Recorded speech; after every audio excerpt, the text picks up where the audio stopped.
አቡነ ገብረ መንፈስ ቅዱስ ጻድቁ አቡነ ገብረ መንፈስ ቅዱስ በ13ኛው መቶ ክፍለ ዘመን ወደ ኢትዮጵያ የገቡ ግብፃዊ ቅዱስ ናቸው። በኢትዮጵያ ቤተክርስቲያን መሪዎች መረጃ መሰረት ወደ ኢትዮጵያ ገቡ የሚባለው በአጼ ላሊበላ ዘመን ነው።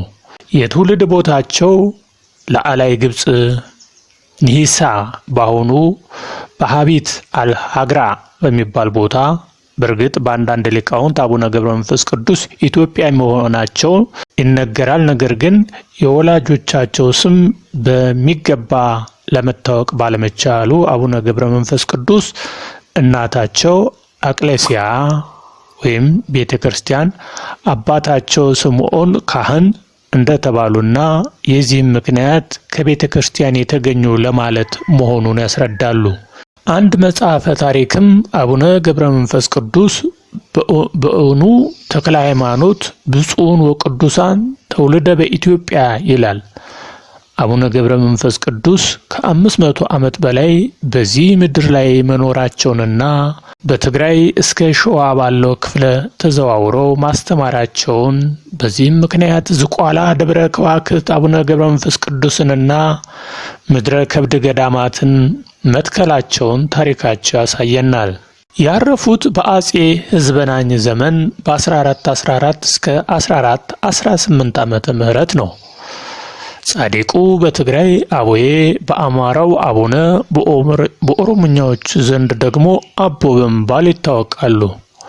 ዋናዎቹ ገዳማቸው 2 ሲሆኑ ዝቋላ በኦሮሚያ ክልል፣ ምድረ ከብድ ደግሞ በደቡብ ክልል ይገኛሉ።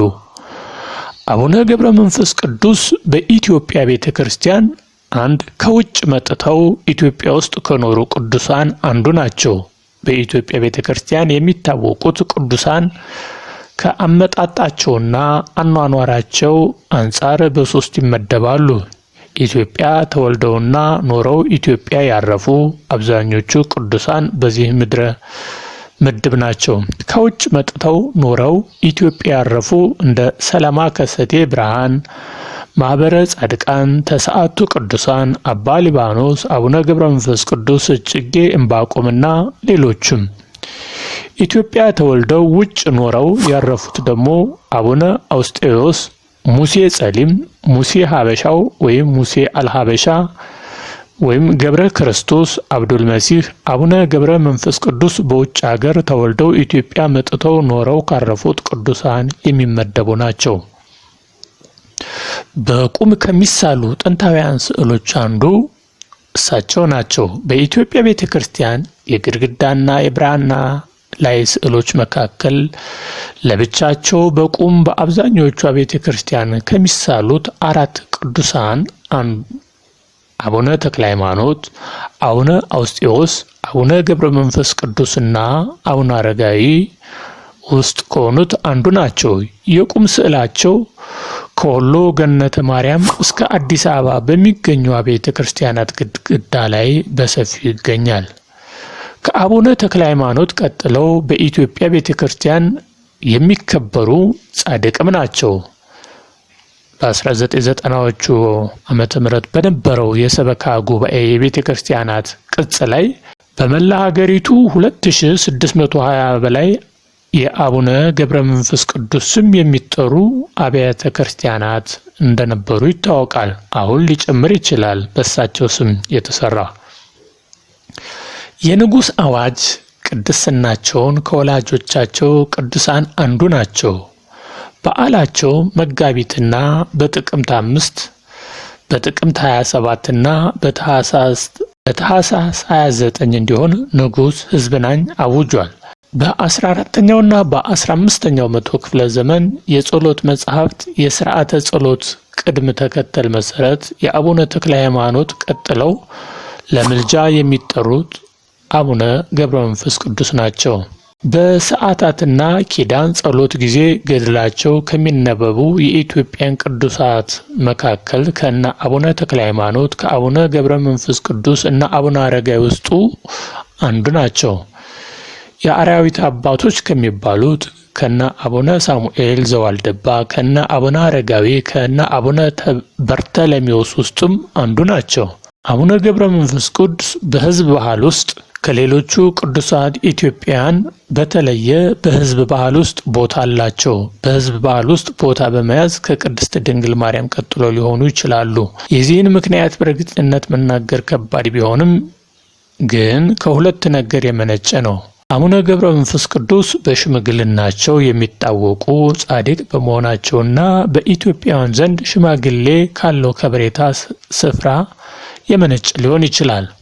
ሲመጡ ከቅዱስ ላሊበላ፣ ሲያርፉ ከንጉሥ ሕዝብናኝ ጋር ከነበራቸው ግንኙነት ባለፈ ከቤተ መንግስቱ ርቀው የኖሩ ሕዝባዊ አባት በመሆናቸው የተነሳ የተፈጠረ ሕዝባዊ ቅቡልነታቸው ሊሆንም ይችላል። አስታራቂነታቸው ነብርና አንበሳ አይስማሙም። በአቡነ ገብረ መንፈስ ቅዱስ ስር ግን ነብርና አንበሳ ተስማምተው ይታያሉ። በዚህ የተነሳ ለመታረቅ አስቸጋሪ የሆኑ ሰዎች ለማስታረቅ የሚሄዱት ሽማግሌዎች የሆኑትን አቦን ሆነን መጥተናል ይላሉ። ሽማግሌው ወደ አንድ ለማስታረቅ ሲሄድ አቦን ሆነናል ዛሬ ይላል። ሌላው የአቦ ጠበል ነው። አንድ ሰው እየተመገበ ቢያንቀው የአቦ ጠበል እያልክ ውሃውን 3 ጊዜ ጠጣው ይባላል። ሌላ ደግሞ የአቦ ብቅል ይባላል። አንድ ሰው ከማያውቀው ቦታ ስሙ ቢጠራና በአካባቢው የሚያውቀውን ሰው ቢያጣ የጠራው ሰይጣን ሊሆን ስለሚችል ተብሎ ስለሚታሰብ የአቦን ብቅል እፈጫለሁ በል ይባላል። ይህ በተለምዶ በአብዛኛው በአገር ቤት የተለመደ ነው። ይኸውም ሰው ሳያስበው ስም ሲጠራ ወይም የተጠራ መስሎት አቤት ሲል ግን የጠራው ሰው ሳይኖር ሲቀር ያው ያ ምናምንቴው ምናምን ሰይጣን ተብሎ ጠርቶን ይሆናል ተብሎ ስለሚታሰብ አቤት ካለ በኋላ የአቦን ብቅል እየፈጨው ነው ይላል። ስለዚህ ይህ እንደ ባህል ተብሎ ይቆጠራል። ሌላ ደግሞ የአቦ መገበሪያ ይባላል።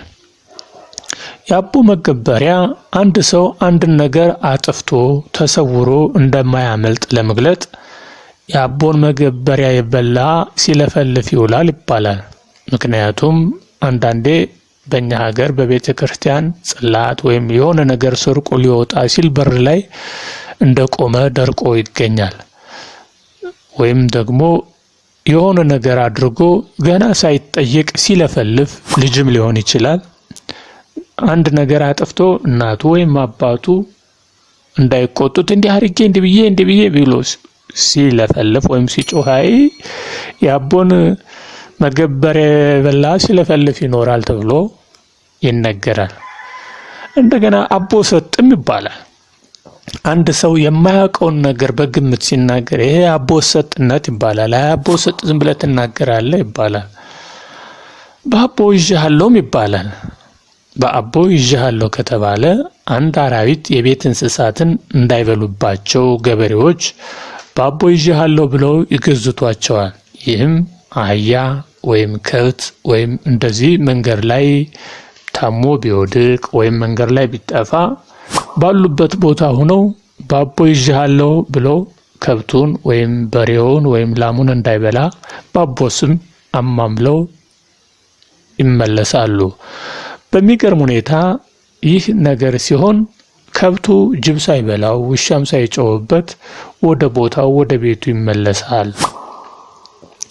እንዲሁም ደግሞ የአቦ መንገድ ይሆንልህ ይባላል። በሰሜን ሸዋ መራኛ አካባቢ ባሉ ህዝቦች ዘንድ የአቦ መንገድ የሚባል ብሂል አለ።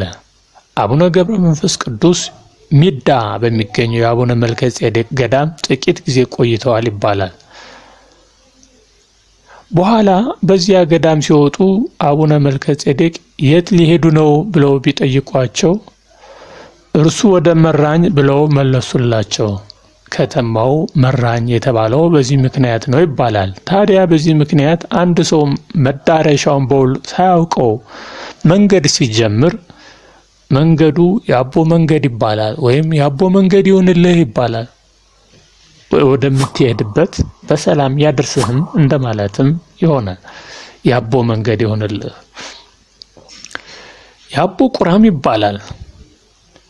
ሰይጣን በቁራ ተመስሎ የአቡነ ገብረ መንፈስ ቅዱስ ዓይናቸውን ሊያወጣ ስለመጣ በጎ ነገር የያዘ መስሎ የሚመጣ ክፉ ሰው የአቦ ቁራ ይባላል። አንዳንዴ ብቅል ተሰጥቶም እንደዚሁ ከሰል ይደረጋል ከበቅሉ ላይ እና የአቦ ቁራ ይባላል። ይህ በተለምዶ የሚሆንም ነው። እንግዲህ አንዳንዴ በትክክልም ከሳቸው ጋር የሚመጣ ነገር ሊኖር ይችላል። ብዙ ጊዜ ስለ አቦ ብዙ የሚባል ነገር አለ። አቦ በስላሴም ይባላል። በሕዝብ ብሂል ውስጥ ከስላሴ ጋር ተያይዘው ብዙ ጊዜ የሚጠሩት ገብረ መንፈስ ቅዱስ ናቸው። በአቦ በስላሴ ሲባል አጥብቆ መለመን ነው። ሕዝባዊ መዝሙሮቹም ውስጥ በአምስት አቦ ናቸው፣ በሰባት ስላሴ የሚል ሐረግ በተደጋጋሚ ይሰማል። በባህላዊ ዘመን አቆጣጠር አቦ በገበሬው የወቅት አከፋፈል ዘመንም መክፈያ ናቸው። እንዲሁም ሰዎች መንገድ እየሄዱ ቁጭ ያለ ሰው ወይም ሲያልፉ ቁጭ ያለ ሰው ሊነሳላቸው ሲል በአቦ በስላሴ ይባላሉ። በአቦ በአባታችን ይላል። በአንድ በኩል በአባታችን ነው፣ አበው ከሚለው የመጣ ነው። ደግሞ በሌላ በኩል ደግሞ አቦ እና ስላሴ በአንድ ላይ በማጣመር በአቦ በስላሴ ይባላል እና የተቀመጠውም ሰው ቶሎ ቁጭ ይላል። ለመቆም አስቦ የነበረው ሰዎቹ እስኪቀመጡ ሳይቆይ እሱ ቶሎ ይቀመጣል። በአቦ በስላሴ በልጆቻችን ይባላል። እንግዲህ እሳቸው በብዙ ሁኔታ ከኢትዮጵያ ባህል ወግ ጋራ የተጣመረ ነገር አላቸው።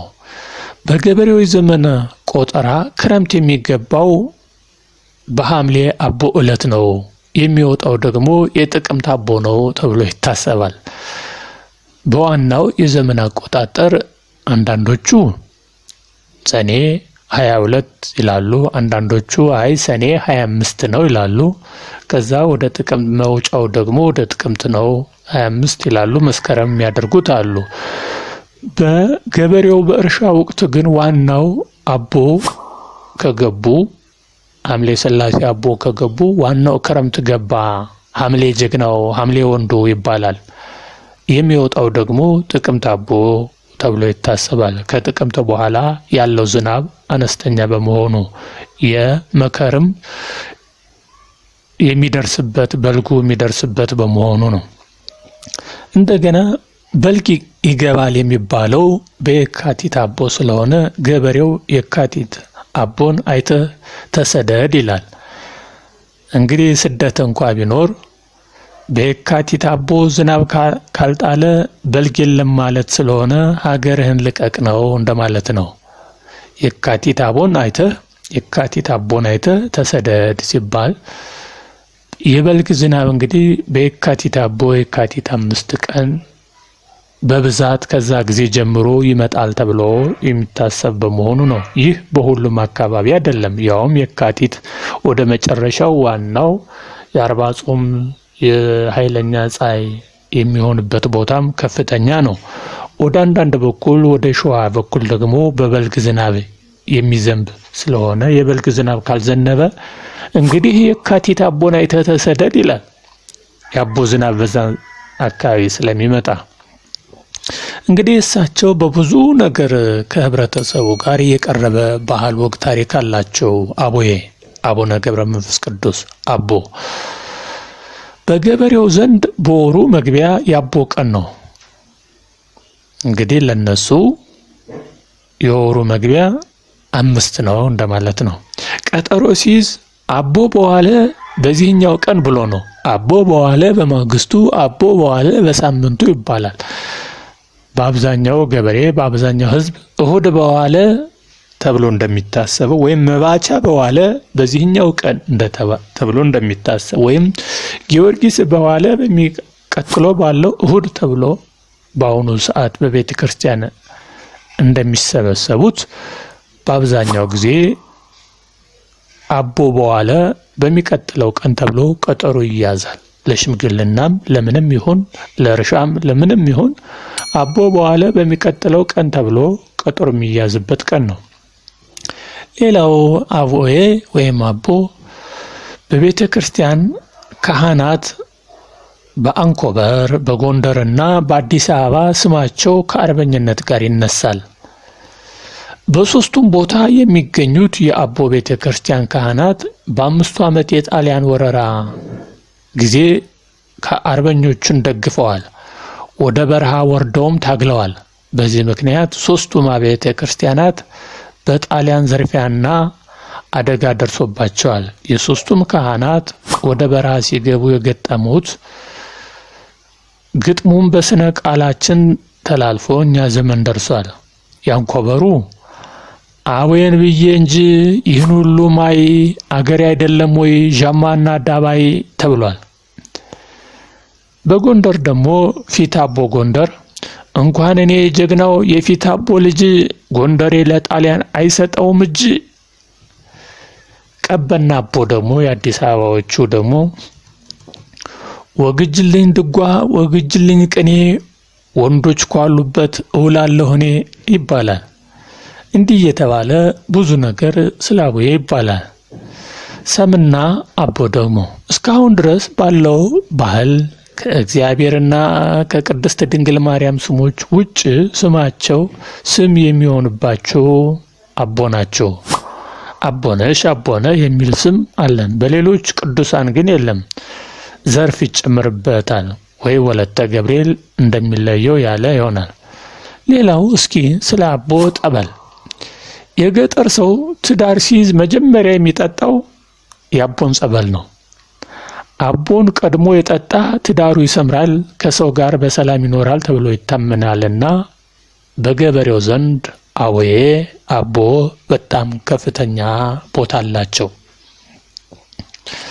የአቦዬን ጸበል የጠጣ በብዙ ነገር ሰላም ስለሚሆን በብዙ ነገር ከማድረጋቸው በፊት የአቦዬን ጸበል ጠጥተው ነው ድርጊቱን ማንኛውም ነገር የሚያደርጉት።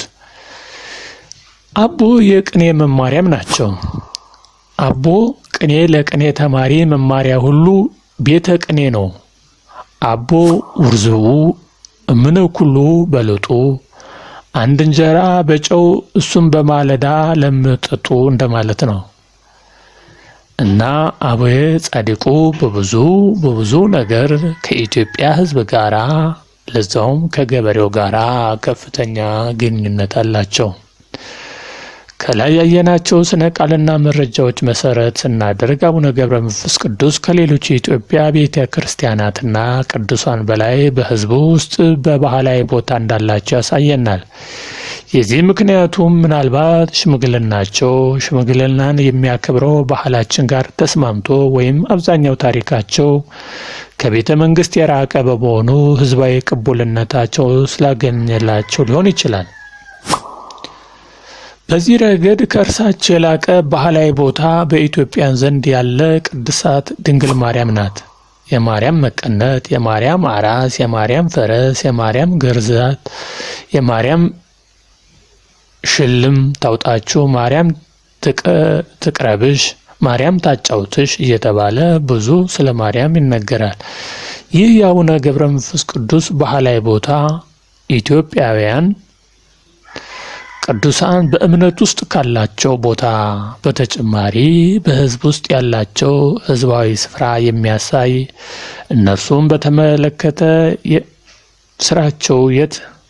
እነርሱም በተመለከተ ታሪካዊ ባህላዊ መሰረት ጭምር ሊያንጹ የሚችሉ ናቸውና ዛሬ አቡነ ገብረ መንፈስ ቅዱስ አቦዬ አቦ እና የኢትዮጵያ ህዝብ ያላቸው ግንኙነት የሚለውን የዳሰስንበት ከተለያዩ የሚዲያ ቦታዎች ፌስቡክ እና የተለያዩ ቦታዎች ያገኘሁትን ያቀረብኩላችሁ ስራ ነው።